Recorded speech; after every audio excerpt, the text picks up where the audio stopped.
Hey, baby, it's Bonnie DeShong, and it's time for Bonnie's Eye and Friends. One of my favorite productions, stage productions, is Dear Evan Hansen. Oh, the music is wonderful and everything, and I'm so excited that it's back in Chicago.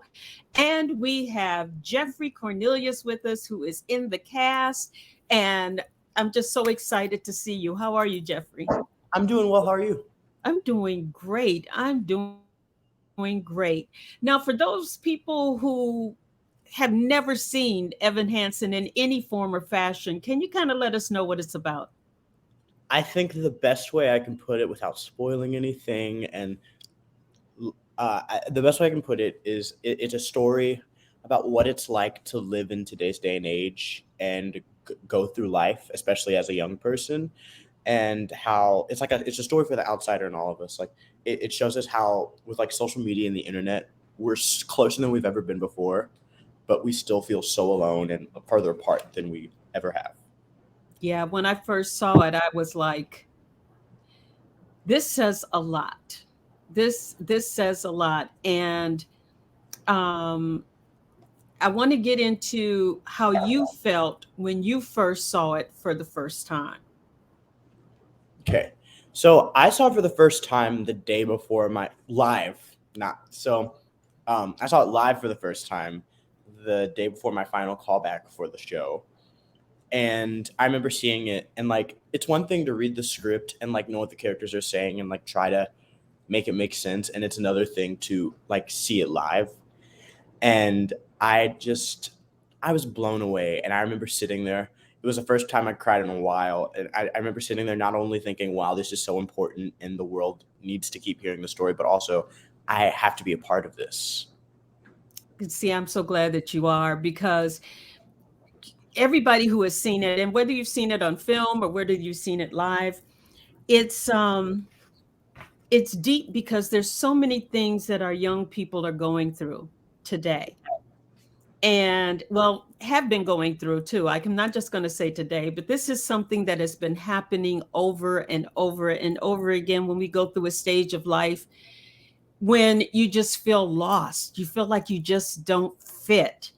Yeah. And because of that, you decide that you need to take drastic measures.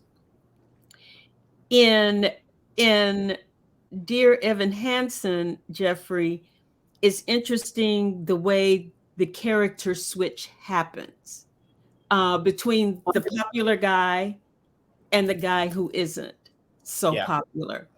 Do you think that when youth come to see Evan Hansen, that they really relate to what is going on stage, or I how it think affects them? Yeah, I think the reason this show has been so successful and that audiences keep coming back and that the reason people love this story so much is because you see a part of yourself in every character. You might relate to one character more than another, but you see a part of yourself or somebody in your life in each person in the show. Like I see my mom in Heidi and in Cynthia. I see my dad in Larry. I see my friends in Jared and Alana and Connor. Like it's so reflective of what everybody goes through. Because I was wondering, as I sit there in the audience, as an adult watching it, the reaction to what Evan is going through, or what the parents are going through, or even the young man's sister is going through. And I'm wondering, leaving the theater, do you think that there's a lot of conversation between parent and child, or young adult and older adults? I think that's the reason this show exists. It starts the conversation and it makes these things that feel so taboo, like mental health, accessible because you just sat there and watched people go through this journey for 2.5 hours. It starts the conversation. And I think everybody leaves the theater seeing everyone differently. Yeah, I agree with you on that. I really agree with you on that. As you're standing on stage being Evan Hansen, or the characters that you play, and you're looking out, how does it feel to stand there on the Nederlander Theatre stage and look out and portray this character to the people? It's kind of surreal. I've been a fan of this show since the day the album came out. The day the album came out, I was sitting in like a computer class in like I think my freshman year of high school. And I turned to my friend who saw me in the show last week, and I said, "I'm gonna be in this." And like almost 4.5 years later, after auditioning for all that time, I'm finally here. So every chance I get to tell this story is so special. Not only because of the powerful message of the story, but also because this is a dream that I'm finally living out and getting to do regularly. So yeah. Well, let's talk a little bit about you. Where are you from? I'm from Jackson, Mississippi, right on down I-55, about 11 hours. So I know your family and friends are so proud of you. Have they seen you play the role? So we were in Memphis last week, and a lot of my family and friends and teachers came up to Memphis to see it because it was the closest we got to home. But yeah, my mom has seen the show I think like 6 times already, and my dad's like not that far behind her. Well, there's got to be a proud, proud, proud moment for all of them. Have you always wanted to do theater? Did you go to a theater high school? Yes, yes, and I was in orchestra at my art school in Jackson, Power APAC. Well, it's not called Power APAC anymore; it's called Wells APAC. But when I went there, it was called Power APAC, and it was like a magnet program where half of your day you spent doing the arts, and I was in the music program from elementary school up until my senior year of high school, and then my senior year I was like, oh, I should probably switch to theater since that's what I want to do because that whole time I'd been doing shows at our regional theater, our professional theater in Jackson. And finally, I was just like, why am I not in theater at school too? So I did it my senior year. But yeah, I remember I think I've always wanted to do something related to theater, even if it wasn't performing. I've always loved music and acting and dancing and all those things. So it's cool to be here now. Well, tell me this, for those people who are out there listening or seeing this and were in those shoes that you were in, did you just go to New York and audition, or how do you find out about auditioning for things like this so that your dreams can be fulfilled? It was actually I 4 years ago, almost 5 years ago, in a few months it'll be 5 years ago. I was on the Dear Evan Hansen website just randomly searching, and there was an auditions tab. To be 16, but I was like, I'm close enough to the age, so I'm gonna record a video with the music they provided and send it in. And I started auditioning for this show through the website, just searching on the internet how to audition for Dear Evan Hansen. Um, and through like the craziest twists and turn of events, like a year later, they were like a few months later, they were like, "Hey, can you self tape for us?" And then they were like, "Hey, can you come back to New York for a callback?" And that was like way pre pandemic, and even post pandemic, I think it's even more accessible to like get your foot in the door because there's all these breakdowns they release where they're looking for fresh new people that have never been to New York or been in a show on that level.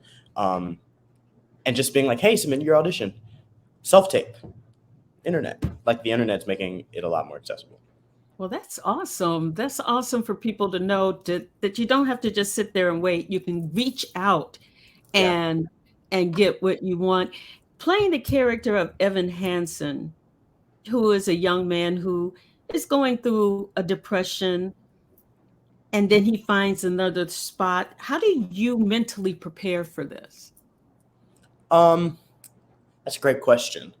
I think just constantly checking in with myself and making sure I'm ready and okay and giving myself what I need. Because I know I'm the alternate, so I have my scheduled 2 shows every week. Around Friday morning, I start checking in with myself, going, how are we feeling? What do we need to give ourselves? And if that means I need to take myself out and treat myself, or like spend the day with myself, just like focusing, reading a book, doing something that brings me joy, so that I can give my all when I go on stage. That's kind of how I go about it. And my favorite, I think everybody's favorite song is You Will Be Found in one way or another. What is your favorite song other than that one? My favorite song, um, it changes like every night. My favorite song to sing is For Forever, just because I that was the first song I learned how to sing after my voice changed. Um, and like sang successfully. So it's just always kind of stuck with me. And it's always been really special because it's just it's such a beautiful song. What's it about? It's about two friends on a perfect day. That's what I'll say. Okay, everybody. He's teasing us now so that you Yeah, have come to on down. go on BroadwayInChicago.com and get your tickets for Evan Hansen, Dear Evan Hansen, which is playing at the James Nederlander Theatre through December 31st. This is your first time to Chicago, or have you been here before? Been here a few times. The last time I was here was a few months before the pandemic started at the Palmer House. They do the college auditions, Chicago Unifieds, Yes. and I was huddled up in the Palmer House auditioning for all my college programs. Yeah, that was last Okay. week. What's your favorite thing about Chicago? My favorite thing about Chicago has to be the Art Institute, because my favorite painting by my favorite artist is there, and it also inspired my favorite musical. So I go to the art museum. I think I've been there twice since I've been here. Okay, you can't just drop that and not tell us what the painting is or the musical is. It is An Afternoon on the Island of Le Grand Jatte by George Seurat, and that inspired Sunday in the Park with George, which is my all-time favorite musical. All right, all right, all right. Well, Jeffrey, I'm going to ask you to invite Chicago to come see Dear Evan Hansen. Well, Chicago, if you want to have a transformative 2.5 hours and leave feeling like a new person and ready to talk about things that you were scared to talk about before, come on down to the James M. Nederlander Theatre and see Dear Evan Hansen, a story for the outsider in all of us. Ah, that was wonderful, Jeffrey. That was wonderful. Everybody is at the James Nederlander Theatre through December 31st. Great Christmas presents. Christmas present. Go to BroadwayInChicago.com to get tickets. Thank you so much, Jeffrey. I appreciate you. What? I have one more thing. If accessibility is an issue for the show, we offer a $25 day of rush ticket, which is really great for those who might not be able to afford a full price ticket. So please, if you want to see the show but don't feel like you have the means, you do, just go to the box office the day of before the show and ask for a rush ticket, and you should be able to get one. Rush ticket. You guys remember that. Rush ticket, day of show. Get there, because I'm sure the line is going to be long to get those tickets, and I'm sure there's a limited supply. So thank you so much, Jeffrey. I can't wait to see you on stage in Thank you. Dear Evan Hansen. Thank you. I enjoyed talking with you. Have a good one. You too.